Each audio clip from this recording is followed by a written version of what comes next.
I came home from deployment 3 weeks early, and I did not call ahead. I wanted it to be a surprise. My duffel bag was still on my shoulder, my boots still carried dust from the flight line, and when I opened the door to my own apartment, the hallway was dark except for a warm yellow light spilling out from the bedroom. That is when I saw her. Nora was standing frozen in the bedroom doorway, both hands pressed against her chest, holding a pink envelope like it was the only thing in the world worth protecting.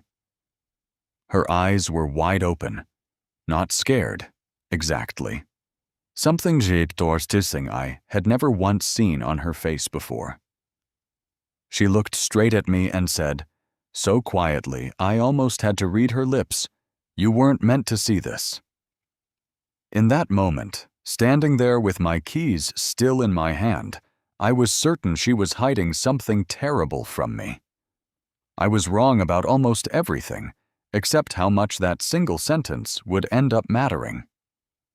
My name is Caleb Mercer.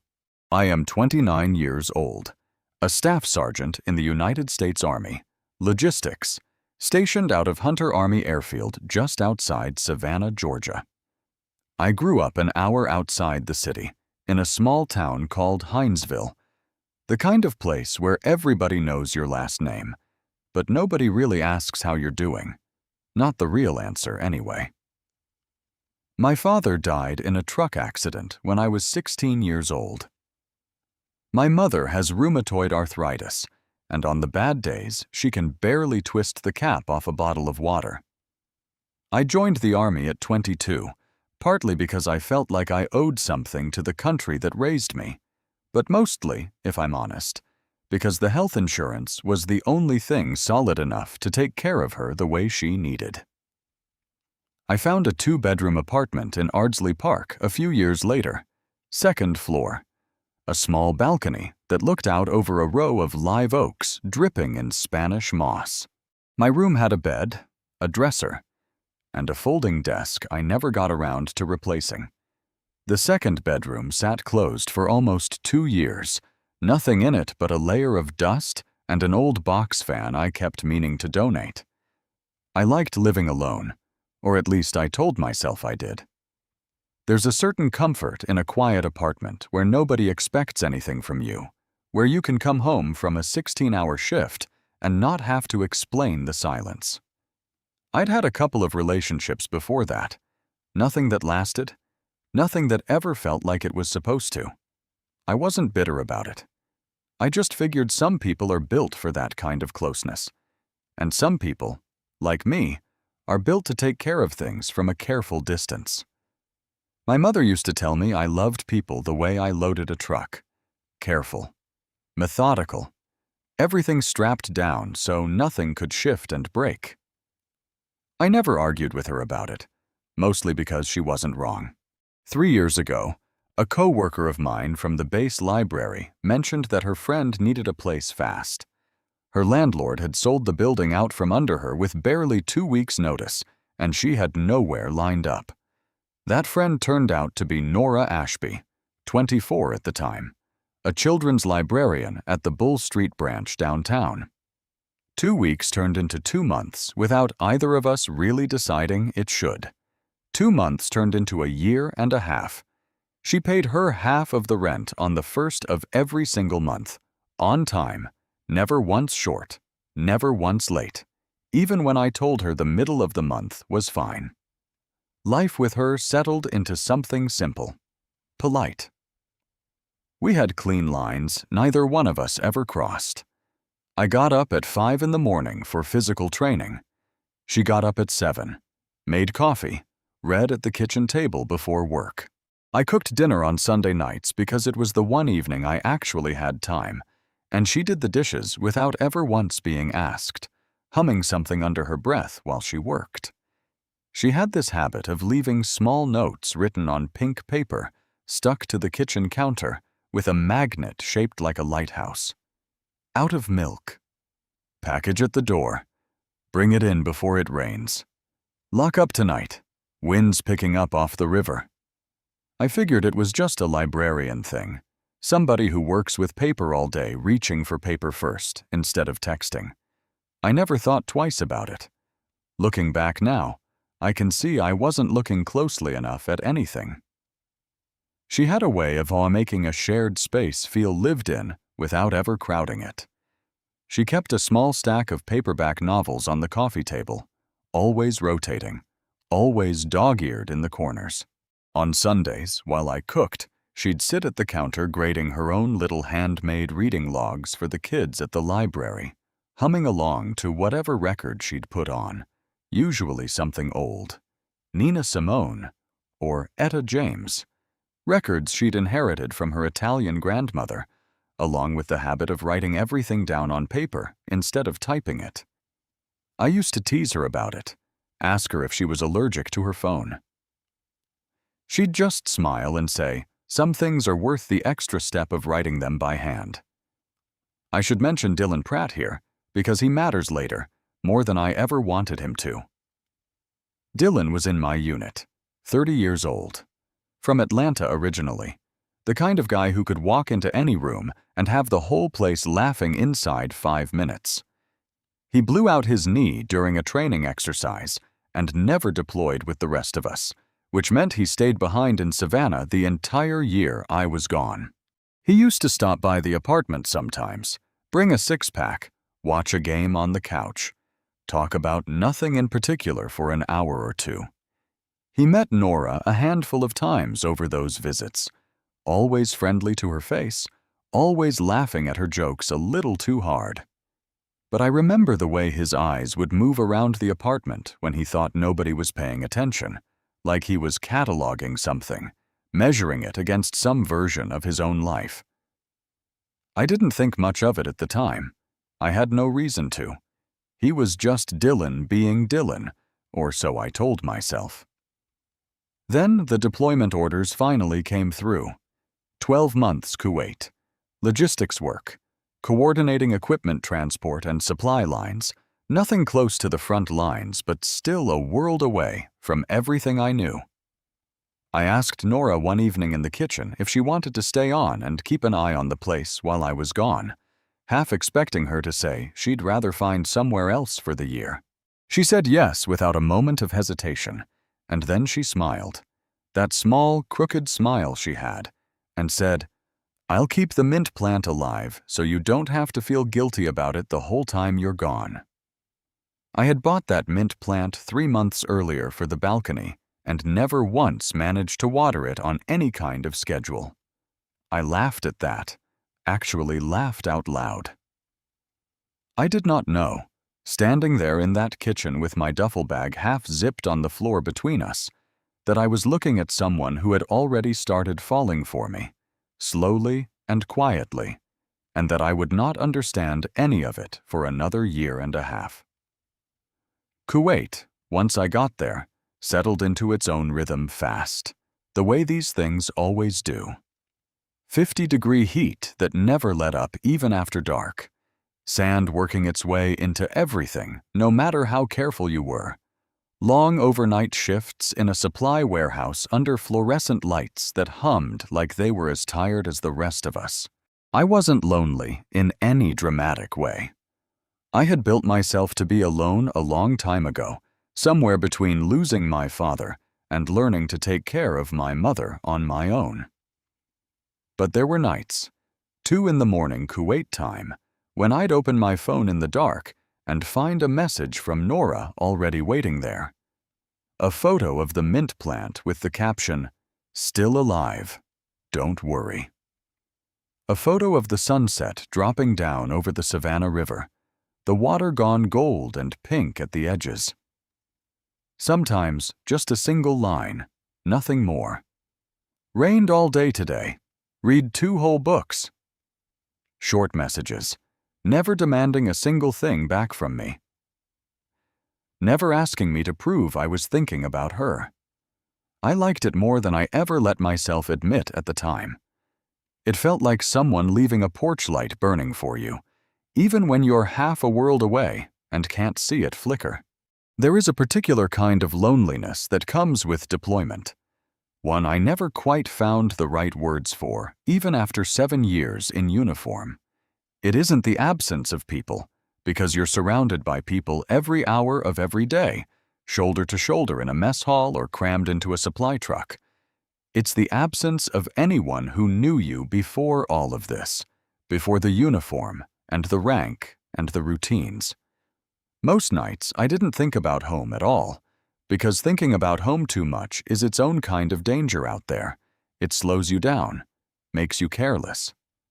But there were nights, usually after a long shift, when I'd lie on my bunk and let myself picture that apartment exactly as I'd left it. The mint plant on the balcony, the hum of the refrigerator, the particular quiet of a place that was mine. About 4 months into that deployment, a pink envelope showed up through the military mail system, tucked between 2 care packages and a bill I'd forgotten to cancel. Inside was a single piece of paper, her handwriting slanted slightly to the right. 8 words total. House is fine. Mint plant still alive. N. That was the whole letter. Nothing else. I folded it once and kept it in my chest pocket for the rest of the deployment, through the heat and the boredom and every long overnight shift. And I never once stopped to ask myself why that was the only letter I ever received from her, when it turned out later she had been writing to me every single week without missing a single one. While I was gone, things happened back at the apartment that I only found out about much later, and knowing about them now changes the whole shape of that year in my memory. Like finding out a photograph you'd been looking at for months had a second image hidden underneath it the whole time. In month 3, the bathroom pipe burst in the middle of the night, water spraying across the tile floor. Nora called her older brother, Marco Ashby, 32 years old, a plumber working out of Pooler, about a 40-minute drive from Savannah. He came out and fixed it over the course of 2 days, hauling tools in and out of the apartment at odd hours, sometimes late into the evening. In month 7, someone tried to force the front door open late one night while she was home alone. They didn't get in, but the lock was damaged badly enough that Nora had it replaced first thing the next morning, paid for entirely out of her own pocket, and she filed a police report the same afternoon, all without a single word of complaint to me, because she knew there was nothing I could do about it from Kuwait except lie awake worrying. And every week, late at night, John Mauer spake. Usually somewhere around 11 o'clock, she sat down alone at the kitchen table and wrote me a letter on pink paper by the light of that one small lamp. She dated it, sealed it in an envelope, pressed a stamp into the corner.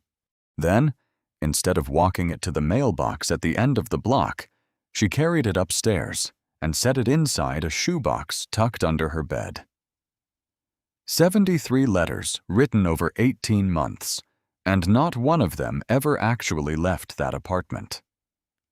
I asked her, much later, why she never sent them. She told me, because if I sent them, you'd feel like you had to write back to me.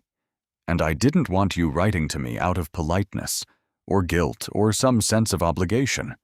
I wanted, if it ever happened, for you to want to write to me on your own, without me asking. At the time, she finally told me that, months after I had already stumbled into the truth on my own, it broke something open in my chest that I hadn't even realized was still closed. There were things I missed entirely while I was gone that I only pieced together afterward. Small, quiet things that told a story I hadn't been paying attention to at all. She watered the mint plant every single morning, even though it made her sneeze half the time, some mild allergy she'd had since childhood. She kept my room exactly the way I had left it, dusting that folding desk every week even though nobody was using it.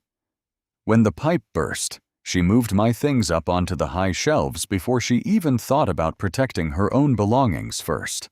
She kept paying the full rent for the entire 18 months, even after I told her more than once over a video call that half was more than enough. that my paycheck was steady, and she didn't need to cover anything extra. She never explained why, and I never pushed her on it, chalking it up to stubbornness. The same stubbornness that made her double-check every receipt and refuse help carrying groceries up 2 flights of stairs. I understand now that it wasn't stubbornness at all. It was her way of taking care of something that mattered to her, quietly, without ever needing to announce it, the same way she took care of everything else in that apartment while I was gone. She also kept a small calendar taped inside her closet door, I found out later, marking off each day of my deployment with a thin pencil line, the way kids count down to a birthday.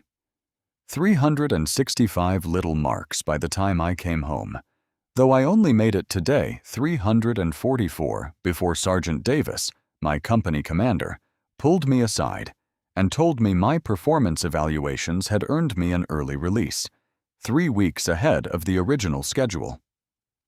I didn't think twice about it at the time. I just wanted to get home.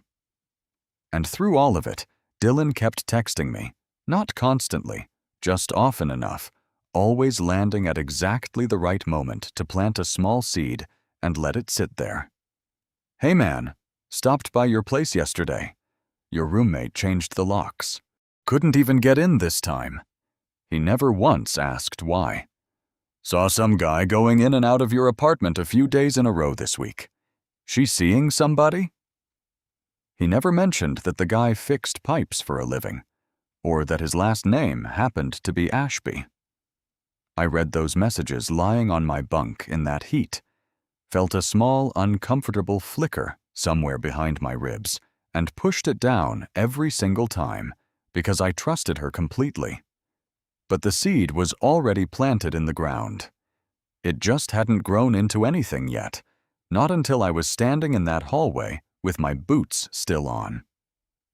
That is exactly where I was standing, 3 weeks early, duffel bag heavy on my shoulder, when I walked back into that hallway and found Nora frozen in the bedroom doorway with a pink envelope pressed against her chest like armor. I didn't ask her about it that first night.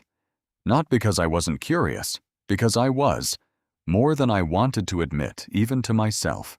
But I had just flown 17 hours straight, and everything in me was running on fumes. She had a sandwich already waiting for me in the fridge, wrapped carefully in foil, the kind of small detail I would only understand months later. That she had spent the better part of a year keeping enough food in that fridge for 2 people, even when there was only ever going to be 1. I showered, ate without tasting much of anything, and slept for 12 straight hours, like the entire deployment had finally caught up with my body all at once. The next morning, Dylan showed up with a 6-pack and a loaf of bread the way he always did, clapping me on the shoulder, laughing too loud for 9 in the morning, glad to have his buddy back. But the second Nora left for work, his whole tone changed. He sat down across from me at the kitchen table, leaned in and said, "Bro, I gotta tell you something. I know you trust her, and I get that, but there's stuff you need to hear before you settle back in here like nothing happened." And then he laid it all out for me, piece by careful piece, weaponizing every single fact I already half knew, wrapping each one in just enough concern to make it sound like loyalty. "She changed the locks on your apartment without asking you first." That part was true, but he left out that someone had tried to break in while she was home alone, and that she had filed a police report on it that same day. There's been some guy coming and going all through the month of May, in and out like he owns the place. Also true, but he left out that the guy was her older brother, a plumber, called out at 2 in the morning to fix a burst pipe. "She's been moving your stuff around in your own room while you weren't here to say anything about it." True again, but he left out that she moved it up onto high shelves specifically to protect it from water damage, then carefully put every single item back exactly where it belonged once the repair was finished. And last night I watched the 2 of you standing in that hallway. She had some pink envelope pressed to her chest like her life depended on it. Who writes love letters on pink paper at midnight if it's not for somebody? I remember the particular way the kitchen light fell across the table that morning, harsh and unforgiving, catching the label on Dylan's beer bottle and the crumbs from the bread he'd been tearing apart with his hands the entire time he talked. He wasn't shouting. He wasn't even accusing me of anything directly. That was what made it work. He just kept laying facts down on the table between us, one after another, calm and reasonable, like a man setting up dominoes he already knew exactly how to knock down. I sat there across the table and listened to all of it, and I didn't say much back, because every single detail he gave me lined up perfectly with something I could see with my own 2 eyes. New locks on the front door, furniture sitting slightly off from where I remembered it. A faint smell of fresh paint drifting out of the bathroom that I hadn't asked about yet. From where Dylan was sitting, every piece fit neatly together into one clean story. It just happened to be the wrong story entirely, built out of true things stripped bare of the reasons that actually explained them. I want to be honest about something here, because it would be easy to make myself sound better than I was in that moment. Part of me wanted to believe him. Not because I doubted Nora exactly, but because there's a particular kind of relief in a simple explanation, even an ugly one. A year and a half of quiet, careful trust is a lot to carry, and some small, tired part of me almost welcomed a reason to stop carrying it, to just be angry instead of grateful. Because anger is easier to hold than gratitude you don't fully understand yet. I'm not proud of that. But I think it's the truest thing I can tell you about how easily a good man can talk himself into believing the wrong story, especially when the wrong story asks so little of him. I found Nora that evening once she got home from her shift, and I asked her directly, my voice steadier than I actually felt inside. Nora, who changed the locks on my apartment? Who's the guy that's been coming and going since May? And that envelope last night, in the hallway. Who were you writing to? She didn't panic. She didn't raise her voice or reach for an excuse. She just went quiet for a long moment, standing there in the doorway between the kitchen and the hallway. And there was something in her eyes that wasn't fear at all. It was closer to a kind of sadness. The sort that comes from somebody who has been bracing themselves for this exact conversation for a very long time and is finally watching it arrive right on schedule. She said, slowly, choosing each word like it cost her something, "I'll answer all of it. Every question. But not today. Today, you're listening to me with somebody else's ears, and I don't want to have this conversation while you're standing there half convinced already." Then she reached into her bag, pulled out a spare key, the very one Dylan had called unauthorized, and set it down gently on the kitchen counter. Underneath it, she left one more small note, written in pink. Spare key. Always yours. She grabbed a bag of clothes off the back of a chair and walked out the door, headed for her brother's place in Pooler. She didn't slam the door behind her. She pulled it shut the way she always did, softly, deliberately, and somehow that quiet click echoed louder in that apartment than any shouted argument ever could have. I stood there in the kitchen, staring at a single key and a scrap of pink paper, and for the first time in 3 years of living in that apartment, it finally felt completely empty. I noticed things I never usually noticed, the low hum of the refrigerator, the drip of the kitchen faucet I kept meaning to fix, the space on the counter where her coffee mug usually sat, that now just sat bare. I picked up the key, turned it over in my palm a few times, and set it back down exactly where she'd left it, like moving it might somehow make things worse than they already were. 3 days passed in near total silence between us. I stayed alone in that apartment for the first time since Nora had ever moved in, and slowly, Without Dylan's voice sitting in my ear every hour, I started looking at everything again through my own eyes instead of his. I pulled open the kitchen drawer where she kept every household receipt organized by month and found the paperwork for the new locks, dated in August, stapled directly behind an actual filed police report describing the attempted break-in. She had reported it to the authorities. She had handled the entire situation completely alone and never once turned it into my problem to solve from 6,000 miles away. I walked into my old room and looked closer than I had the first night. Everything sat exactly where I had left it, only cleaner than I remembered ever keeping it myself. On the shelf sat a notebook I didn't recognize at first, the cover simply labeled in careful handwriting, "Apartment repairs." Inside, page after page, was every single dollar she had spent while I was overseas, the plumbing work, the new locks, and the deadbolt. Repainting the bathroom wall after the water damage had bled through. $420 total, written out in neat columns, and she had never once asked me to pay a single cent of it back. I sat on the edge of my old bed with that notebook open in my lap for a long while, just running my thumb along the edge of the pages, feeling something close to shame settle into my chest. It's a strange thing, being confronted with proof of someone's quiet loyalty after you've already let a stranger's half-story make you doubt it. I found the receipt from the plumbing job and called the number listed at the bottom. Marco picked up on the third ring, went quiet for a second once I explained who I was, then said, "You're Nora's brother's problem now, huh?" He gave a short laugh, then his voice turned serious. "She called me at 2 in the morning because water was spraying clear across the bathroom floor. I drove 40 minutes out from Pooler in the middle of the night because that's simply what you do for your sister." Then his voice went colder, more deliberate.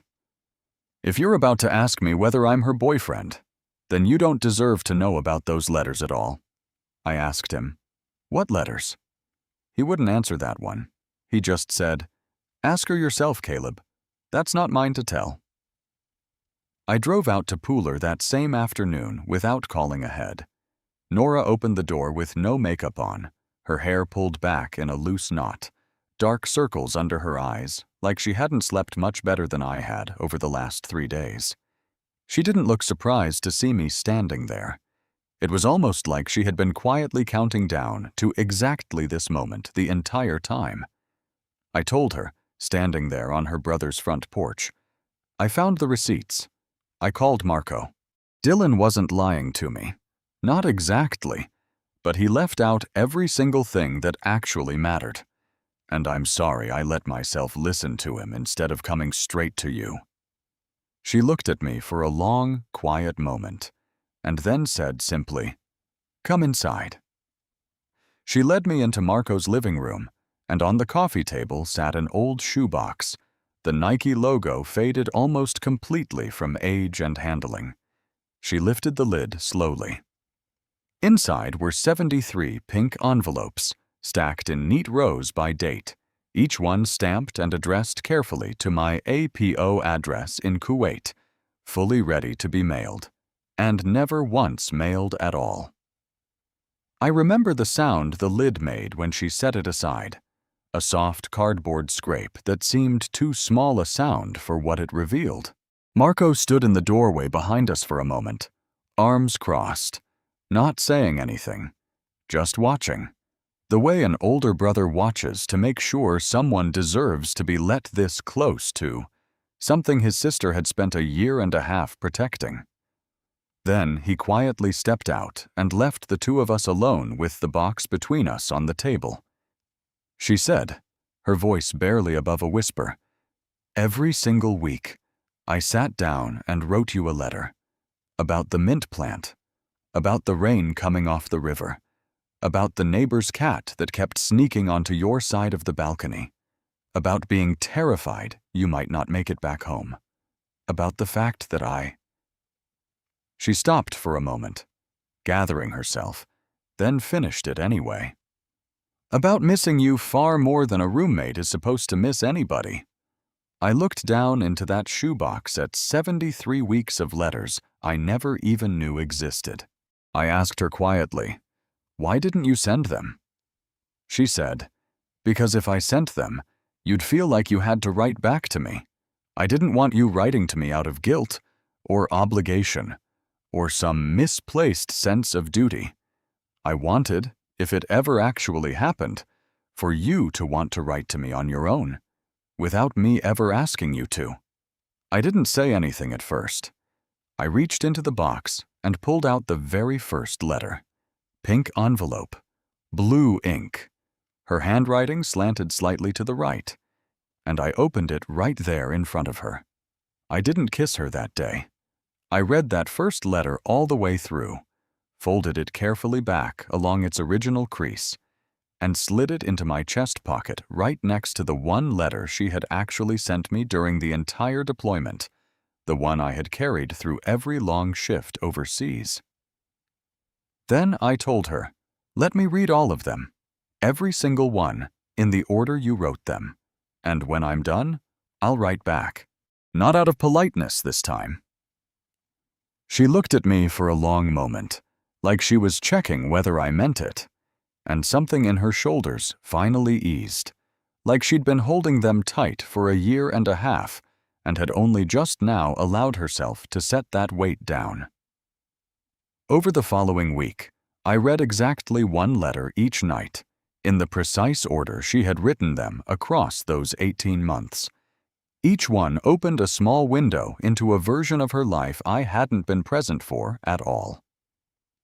The night she rushed out onto the balcony to save the mint plant during a brutal July heat wave. The night she cried alone in the bathroom after seeing a news report about a military unit under attack, not even my unit. Though she wouldn't find that out until the following morning, left her sick with relief and shame at the same time. The night she made pasta at midnight simply because she missed our old Sunday dinners together and didn't know what else to do with the feeling sitting in her chest. By the fifth night, I was reading slower on purpose, not because the letters were long, but because I didn't want to reach the end of them. Somewhere around letter 40, dated the week of the break-in, she'd written about lying awake afterward, listening to every creak in the building, wishing she could call me, but knowing there was nothing I could do about it from 6,000 miles away, except worry. So she didn't call. She just wrote it all down instead, and locked it away in that shoebox where it couldn't hurt either of us. Reading that line, I had to set the letter down for a minute before I could keep going. Nora moved back into the apartment shortly after that, though nothing between us changed all at once. We still kept 2 separate bedrooms for a while. We still split the rent exactly the same way we always had. But when she left a pink note on the counter now, I read it slower than I ever used to, turning it over once or twice before setting it back down. And every so often, I'd leave one back for her, written on plain white paper, since I never once thought to buy any pink of my own. Our first real date, if you could even call it a date, was a slow walk along River Street one late afternoon, the kind of walk where neither of us said very much, just our shoulders brushing a little closer than usual with every few steps. I bought her a lemonade from a stand near the water, the ice already half melted by the time we sat down on a bench. She bought me an old second-hand copy of a Mary Oliver poetry collection from a used bookstore we passed on the way back. Inside the front cover, in blue ink, she had written, "People are at their most alive when they pay attention." I saw Dylan one last time at a bar on Bay Street a few weeks later. I didn't yell at him. I didn't throw a punch, though some part of me had thought about it more than once. I just told him plainly, looking him straight in the eye, "Everything you told me was technically true, Dylan. She changed the locks. Marco came and went all through May. She wrote letters late at night. But you knew the real reasons behind every single one of those things, and you chose not to say them out loud to me. That's not what a friend does for another friend. That's editing somebody's whole life to fit your own story." He just shrugged, took a slow sip of his beer, and said, "I just gave you the information. You made your own call from there." I nodded once and said, "You're right, and I already made it." I stood up, left enough cash on the table to cover both our tabs, and walked out without looking back. That was the last time I ever bought Dylan Pratt a beer. We took things slow on purpose, both of us aware that we'd already spent a year and a half building something without ever naming it. And neither of us wanted to rush past that into something that felt less true. We started cooking dinner together instead of just on Sundays, both of us in that small kitchen at the same time, bumping elbows, laughing about it. She taught me how her grandmother used to make pasta from scratch, flour dusted across the counter, her hands moving with a kind of certainty mine never quite matched. I taught her how to properly break down a rifle, mostly because she asked, curious about every part of my life she'd only ever heard about secondhand through a year of unsent letters. 6 months after that, Nora finally moved into my old room, the one that had always been mine, and her old bedroom quietly turned into a small reading room, a long bookshelf, a warm reading lamp, a worn armchair that had belonged to her grandmother back in Italy. That old Nike shoebox sat up on the highest shelf now, not hidden away exactly, but not opened up every single day either. It just stayed there, like a diary the two of us had both already memorized by heart, word for word. I put in for a training assignment back at Fort Stewart. No more deployments overseas for a while, at least for now. Nora got promoted to head of the children's section at the Bull Street Library, a job she had wanted for years without ever once saying so out loud to me. The mint plant out on the balcony had grown into an unruly little bush by then, spilling right over into the neighbor's pot next door without any regard for the property line. She looked at it one quiet morning over coffee and said, "See what happens when somebody actually bothers to water it." Somewhere in that year, I finally bought a stack of pink paper of my own, the same shade as hers, and started leaving her notes back on the counter under that lighthouse magnet. Nothing profound most of the time. Made extra coffee. Missed you at lunch. But every so often I'd write something longer, something closer to what she'd been writing me all along, and I'd catch her reading it twice before she folded it and tucked it into her cardigan pocket to keep. A full year after that, I proposed to her right there on that same balcony, standing next to that same overgrown mint plant, the one that had somehow survived an entire war zone's worth of neglect and come out the other side. No giant diamond, nothing flashy, just a simple silver band, engraved on the inside with the exact date of the very first letter she had ever written me. She said yes before I even finished asking the full question, laughing and crying at the same time. That night, I left a pink envelope of my own sitting on the kitchen counter, the very first one I had ever written her in my life. Inside was a single line, nothing more. This one I'm actually sending, because I want to. These days, that same kitchen counter still has pink notes stuck to it every so often, held down by that same lighthouse magnet. Out of milk. Call your mom. She left a message. Love you. N. They're not any kind of secret code anymore, not something I have to decipher or wonder about. They're just true, plain and simple, sitting there in the morning light. I think about that hallway a lot, the one from the very first night I came home. I think about how close I came to letting somebody else's version of the truth replace the real one, simply because it arrived first and asked less of me. It scares me a little looking back, how easily it could have gone the other way.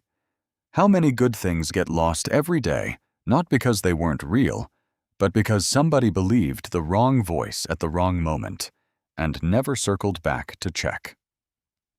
I think about Dylan sometimes, and I'm honestly not angry anymore. Not really.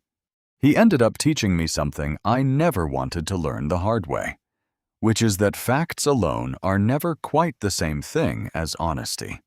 Somebody can hand you 10 true things, one after another, and still lie to you 10 separate times over, simply by leaving out every reason that actually explains them. I think about Nora and those 73 letters she never once mailed. Not because she was too afraid to send them, but because she cared more about protecting my freedom to choose than she ever cared about her own need to be chosen back. That wasn't weakness on her part. That was one of the bravest, quietest things I have ever watched another person do, without ever once asking for a single ounce of credit for it. I think about the version of that night where I never got that early release, where I came home on schedule 3 weeks later and never happened to catch her standing there with that envelope at all. Maybe those letters would have stayed in that shoebox forever, unread, unspoken, folded away like something too fragile to risk. I try not to dwell on that version too long. I got the one where I saw her. That's the one that matters. And I think about what she said to me that very first night, standing frozen in that hallway. You weren't meant to see this. She was right about that. I wasn't supposed to see it. Not yet. Not like that. But sometimes, the very best things in your entire life are the ones you stumble straight into on a night that nobody was expecting you home. If somebody in your life is loving you quietly right now, through small actions instead of loud words, please don't wait until you've already lost them to finally notice it. Sometimes the truth isn't hiding in what people say out loud to your face at all. Sometimes it's sitting quietly in a shoebox, in letters they wrote with their whole heart, but never once found the courage to send. So here's what I keep coming back to. Whenever I catch myself glancing at that lighthouse magnet on the fridge, have you ever written something down for somebody? A message, a letter, a note, and then deleted it, or simply never sent it at all? What stopped you in that moment? And if you were standing in my boots that night in the hallway, would you have believed Dylan, or would you have gone straight to Nora first, before jumping to a single conclusion? Tell me down in the comments, because I genuinely read every single one of them. If this story meant something to you tonight, give it a like, hit subscribe, and turn on notifications so you never miss the next one when it drops. I'll see you in the next story.